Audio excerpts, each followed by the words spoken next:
name is Randy Bovey,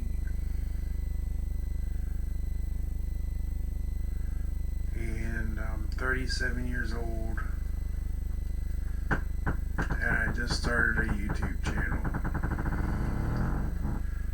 So let me sit back and talk. I have schizophrenia. I had it since I was 17. And I have psychosis with schizophrenia. And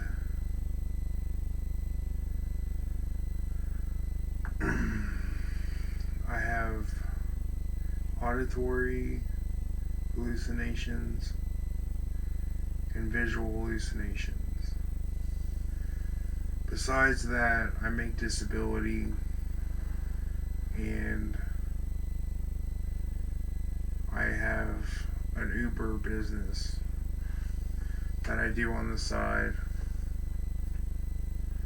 driving Uber. I just started this month, so bear with me. I'm trying to make a freaking video, and I'm nervous because it's YouTube. I don't know if I'll get any likes, but so when I was first developed schizophrenia, it was more like a confusion, and it was a lot of confusion determining reality from fiction. There's a lot of crazy things I did, and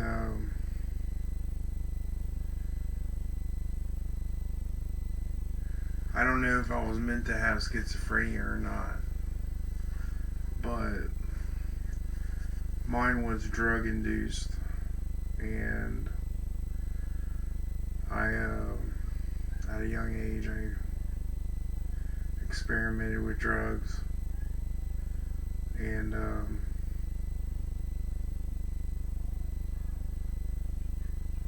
I had 2 DUIs, and I had schizophrenia the whole time. I'm 37 now, and they're still on my record, but I can do Uber now, and I've been driving for probably about, I don't know, since I was 31 or 30, and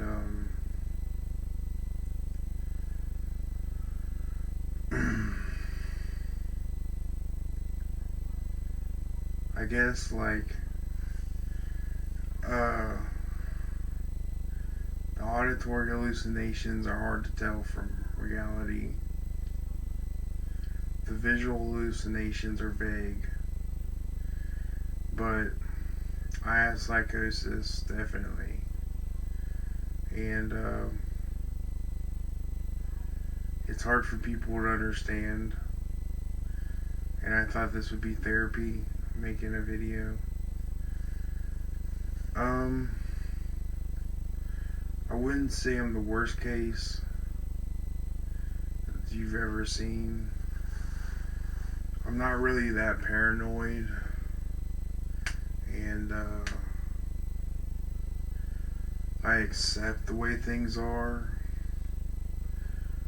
but I don't know, somebody told me to make a YouTube channel about schizophrenia. I'm an artist, and I paint and draw, and I went to art school for like 3 years, and didn't really get much out of it job wise or anything, but I learned a lot of interesting techniques and stuff. I'm still not the best drawer, I would give myself a B plus probably. A lot of my art is off the cuff. But schizophrenia is an amazing illness for the person that discovers it. It's either amazing or terrifying. And sometimes it's terrifying because your body isn't able to handle without medicine. And I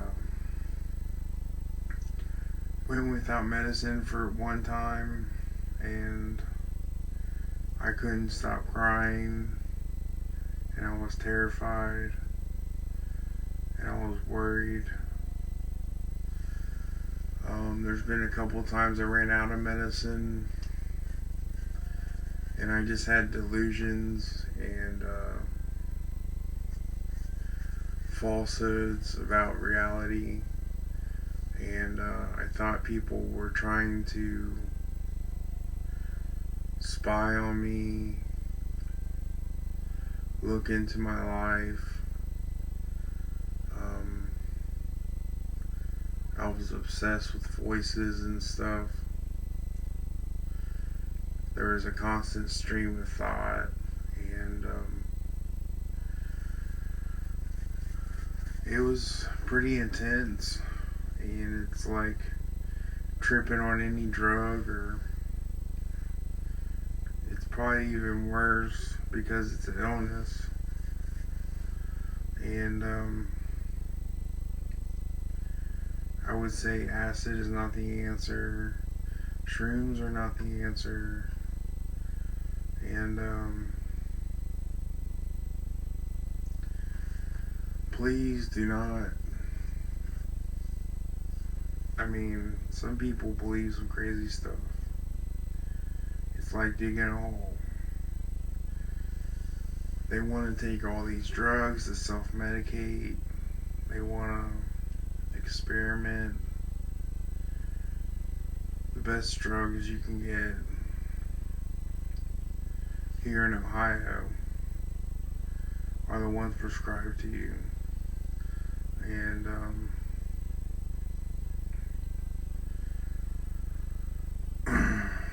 the drugs make me kind of slow or sluggish after taking them for so long. I'm more relaxed.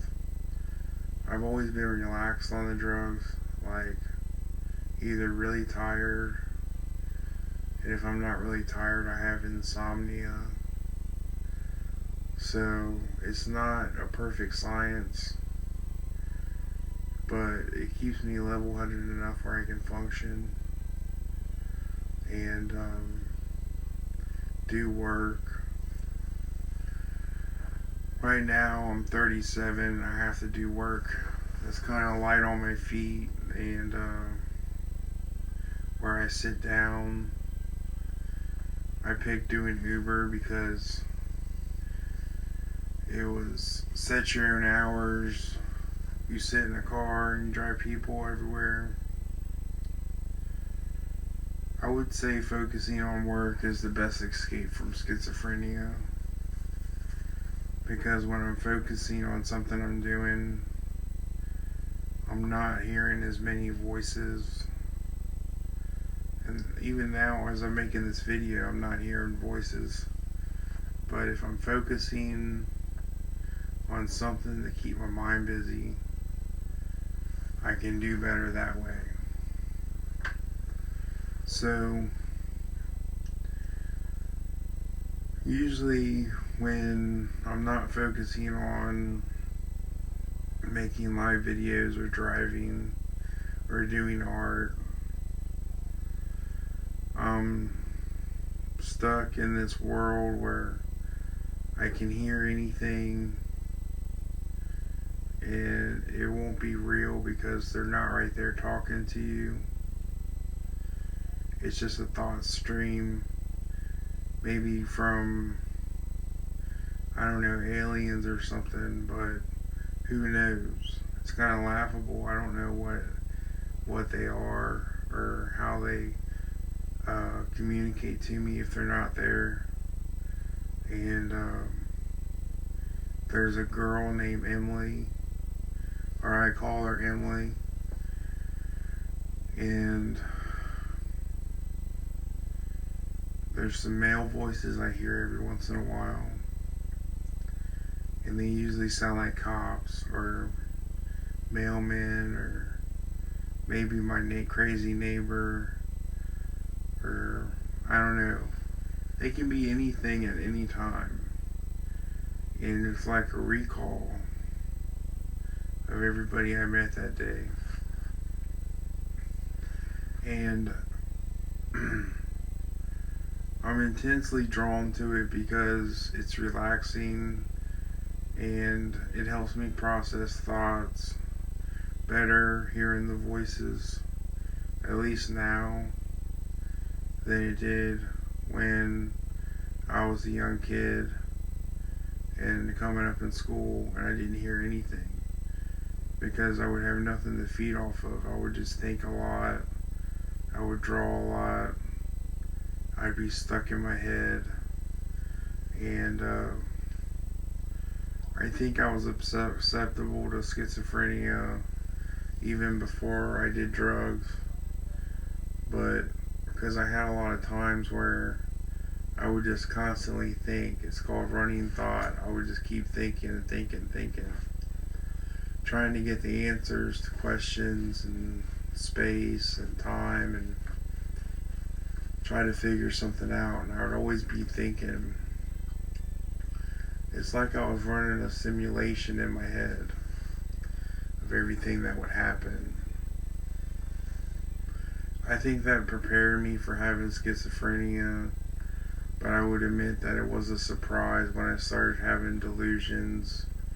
And the delusions started out as something when I was first developing schizophrenia as like a video game. Like I would imagine myself as a character in a video game. I would feel real centered, and I would feel things were revolving around me that were associated with my life, and that wasn't really happening.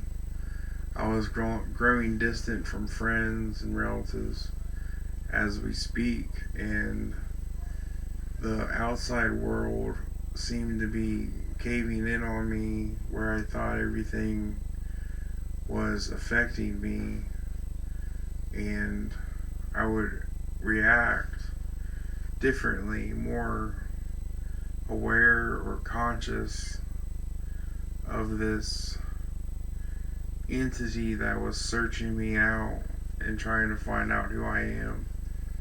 And it was like having everybody's focus, like everybody's staring at you, and you're just looking around, and then people that were close to you started to wonder if there was something wrong with me, and I ended up going to the hospital, and they found out I had schizophrenia, and I didn't hear any voices or anything, but I still felt this intense connection to the world around me, and it started breaking me down. It was too much to bear, and I was hospitalized, and I was put on meds, but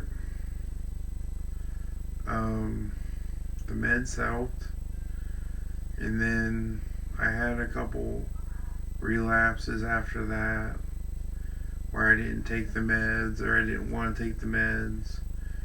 I had a couple extreme experiences where my body was like revolting against the meds and everything, and I had an extreme reaction. And then I don't know, I finally got adjusted, and I wasn't aware of any voices or anything at that time, and I wasn't really aware of the delusional part, because I was just aware of what I was feeling, like this connection between people, and I was thinking everybody was surrounding me and making things happen. And I still think that way today sometimes. And then I ended up getting my second DUI in my early 20s, like I was like 20, and I lost my license for 5 years, and I went to jail for 10 days. They took me off my medicine, which affected me the rest of my life, because I ended up developing the auditory hallucinations, and I had a lot of dreams in a jail cell that were chaotic, and I was up all night, and I dreamed I was an angel and all this stuff. I dreamed I was in hell. I dreamed all this crazy stuff about religion and politics and all this stuff. My mind was always in that constant running thought. And then I was really out there. And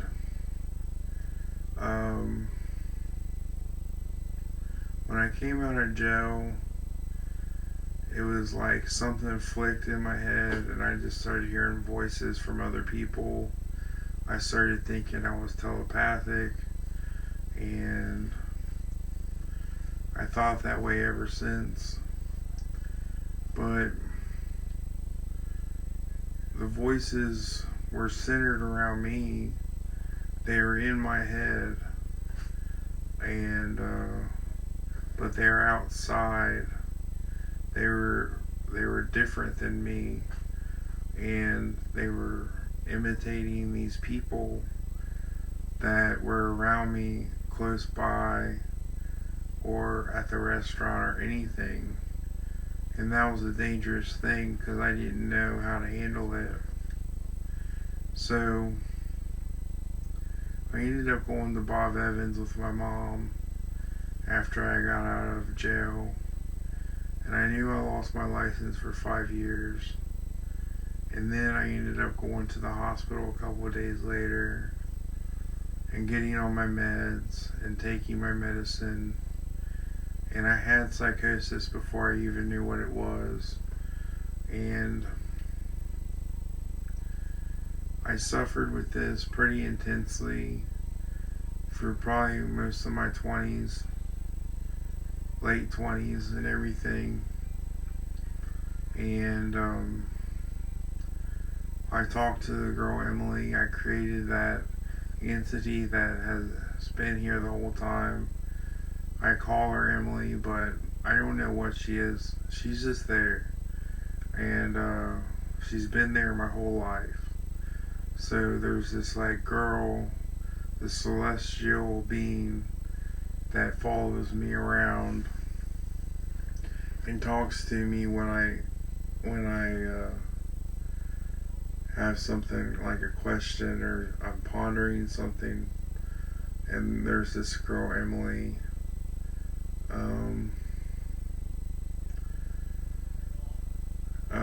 I made this video for adults because some stuff is rather sexual. It did affect my sex life, and it was after I started having sex in my early 20s. I was with this girl, and she was kind of crazy herself, and the first time I had sex, I felt like a female, and I created this delusion that I was feminine or something, and it felt really peaceful. It felt very sexual, and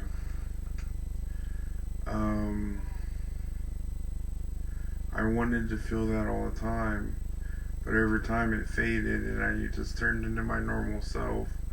And then I broke up with the girl So I didn't get to experience it. I thought that was what sex was about, but it's not. And I had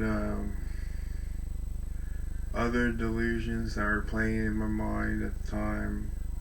I really wasn't hung up on the girl breaking up with me. I was just happy that I got to experience something in my life positive, and we ended up being friends for a while, and then I lost contact with her. But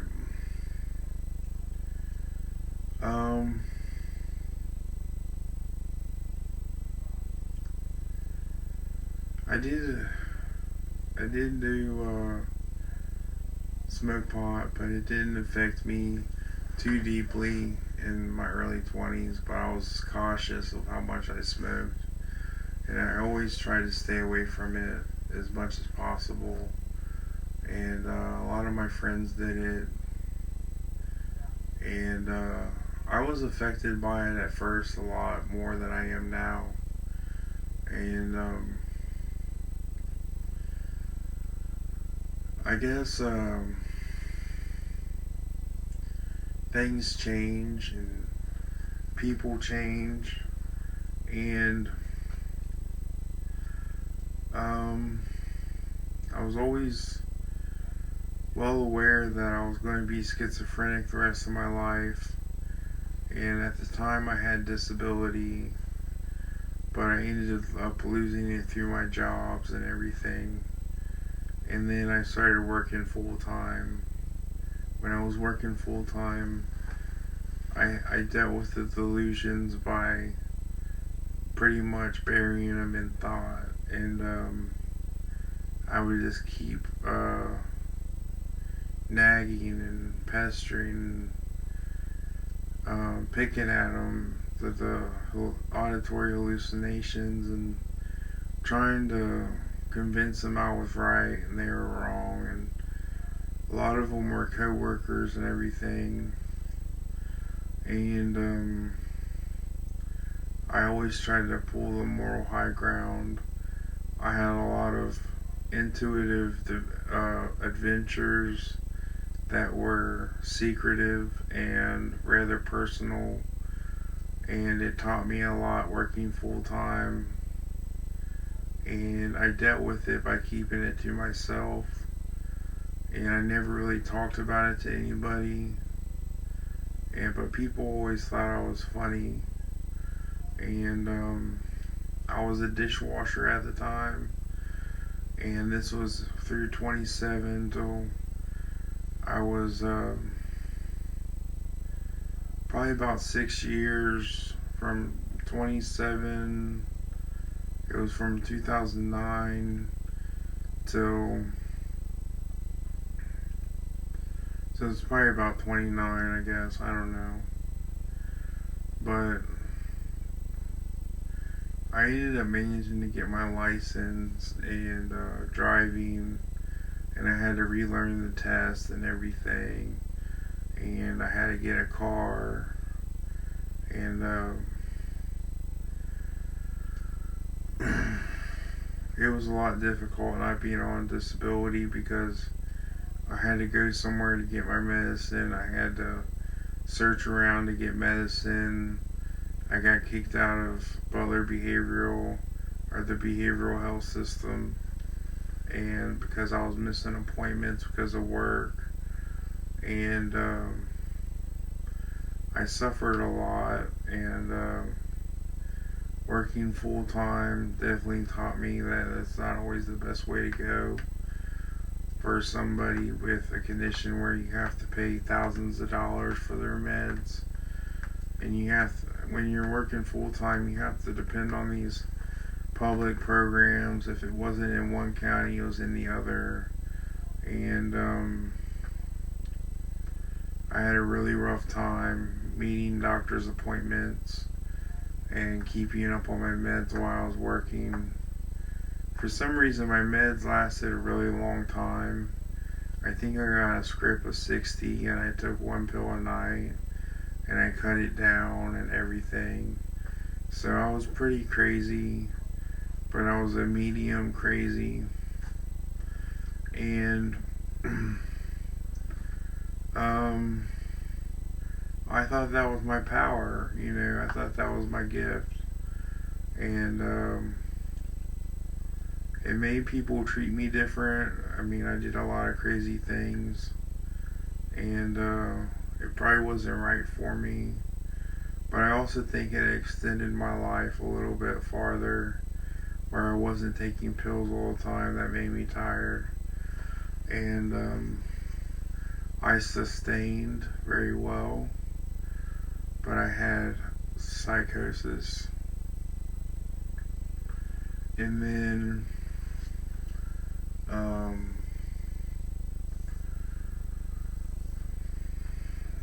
I got laid off, and then I waited a whole year before I got another job, and I started working at Walmart, and they started wanting to switch me to the shot, and I started taking the shot, and I was in the health system and everything. And then I lost my job again because I walked out, and I was still taking the shot, and I was managing, but I was struggling, and I finally got disability after 2 jobs that were failing, and I worked a couple places since then, Goodwill, and I worked there part-time, and I was making more than I should have, but I did good. I didn't go over how much I should make. And then I was working at Domino's Pizza. So all the jobs I had since then, I worked all through my life pretty much part-time to full-time. I worked at Pizza Hut. I worked at Skyline. I wasn't mentally ill. I worked at Skyline first. Then I worked at Pizza Hut for like 10 years in different stores and stuff. And that was during while I had disability the first time. And then I worked at Oscar's Event Center and Jungle Gyms. And then I worked at Jungle Gyms too, full time. I worked upstairs and downstairs. And then that was a very physical job of washing dishes. It's not easy. And then I worked at Goodwill, and then I worked at UDF. I worked at UDF before that, and then I worked at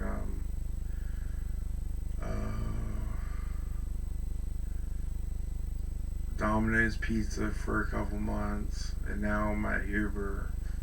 So it was a long drive to get where I'm at today, and most of the jobs I stayed at, and made it no matter what, because I know I needed a job, and I wanted disability too. So I made money, and I spent money, and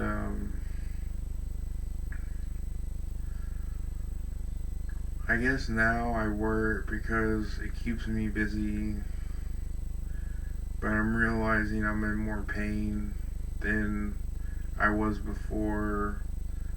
I have a slower aptitude, and I'm more relaxed than I was before being on this meds.